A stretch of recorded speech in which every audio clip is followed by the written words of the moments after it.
Chapter 3, Parallel and Perpendicular Lines, Section 2, Properties of Parallel Lines. Starting with postulate 3.1, same side interior angles postulate. This postulate states, copy it down, if a transversal intersects two parallel lines, so here's the transversal, here are the two parallel lines, and notice that they have the two arrows on them, one on each means they're parallel to each other. Then the same side interior, so the angles on the same side of the interior, same side interior angles are supplementary, which means 4 plus 5 is 180 and 3 plus 6 is 180. So if you're given two parallel lines, L and M, they're being intersected by transversal T, it's shown that L is parallel to M, or it's stated that L is parallel to M.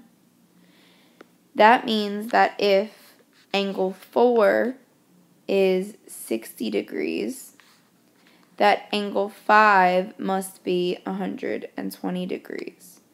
And from what we know about alternate interior angles, we know that angle 3 is going to have to equal 120 degrees. And angle 6 is going to have to equal 60 degrees because these two angles are congruent and these two angles are congruent by alternate interior angles. Now we can also see that these two angles should be supplementary and these two angles should be supplementary. Next, we actually have the theorem for alternate interior angles. So if a transversal intersects two parallel lines, then the alternate interior angles are congruent. So angle 4 is congruent to angle 6, and angle 3 is congruent to angle 5. So make sure you copy down the theorem, the diagram, and what is being shown in the diagram. Theorem 3.2 is for corresponding angles. So these are all theorems. So when we do proofs, we're actually going to name that they're corresponding angles, then explain that they're congruent because parallel lines cut by a transversal form congruent corresponding angles. So we're going to be stating in the proof that, let's say, angle 1 and angle 5 are corresponding angles because parallel lines cut by a transversal form corresponding angles, and then angle 1 is congruent to angle 5 because corresponding angles are congruent. So let's try this. Proof of theorem 3.1. Proof that alternate interior angles are congruent. So let's do a 2-column proof. You can write it as a paragraph proof as well, but 2-column is easier to get used to in the beginning. So we have our statements and our reasons. First, we're going to state the given. L is parallel to M. And that's given. That's supposed to be a 1. Now, we want to somehow show that angle 4 is congruent to angle 6. But we don't yet know. We're assuming we don't know the alternate interior angle. So we're trying to prove that this is true.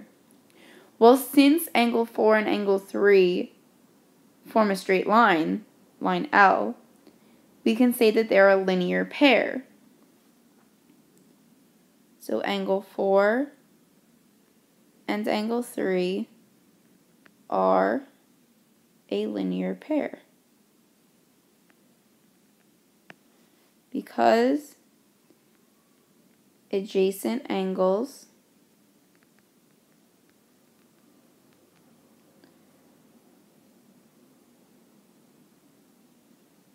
whose sum adds to a straight angle are a linear pair, or something of the sort. Then we can say, after we've named them as a linear pair, that angle 3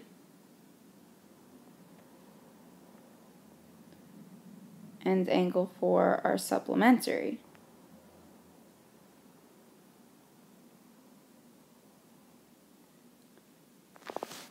because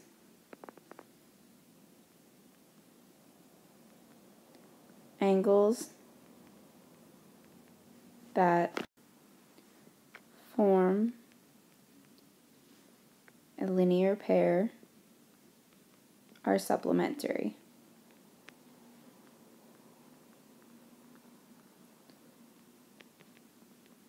This means that we can show the measure of angle 3 plus the measure of angle 4 equals 180 degrees because supplementary angles add up to 180.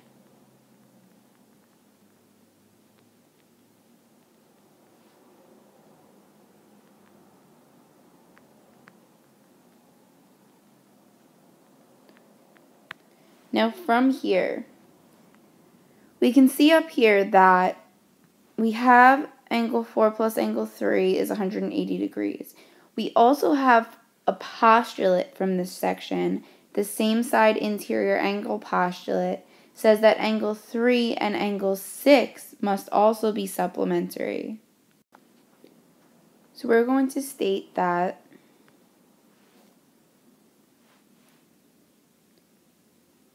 angle 3 and angle 6 are supplementary angles. Because when a transversal intersects two parallel lines,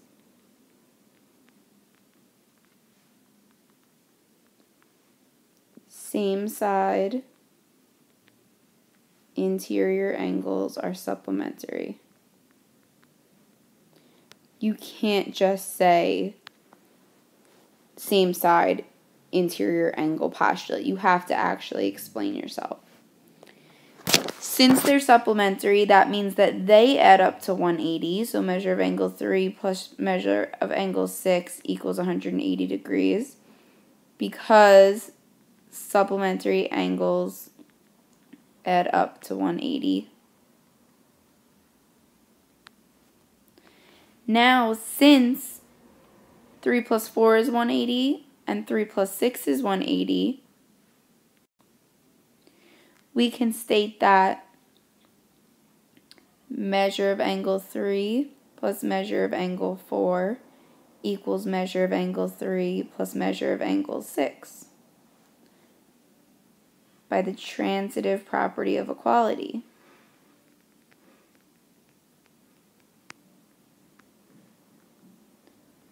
And to do this, just to keep track for yourself, we used steps 4 and 6.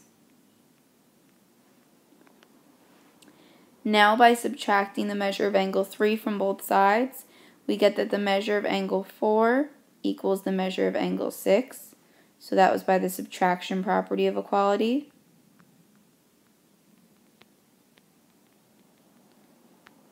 And then we would just change them to angle 4 is congruent to angle 6. Because if two angles have equal measures,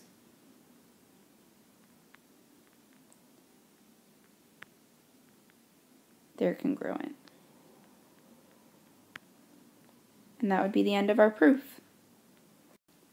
So it's a few steps that we need to get used to, but the more we do this, the easier it will get. If you're saying that angles are supplementary, you have to name them as supplementary, then show that they add up to 180.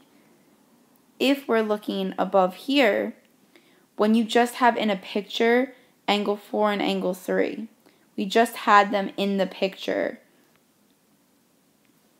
And we can see from the picture that since line L is a line, that 3 and 4 are a linear pair. So if you don't know that they're supplementary, you have to first state that they're a linear pair, then that they're supplementary, and then you can use that they add up to 180.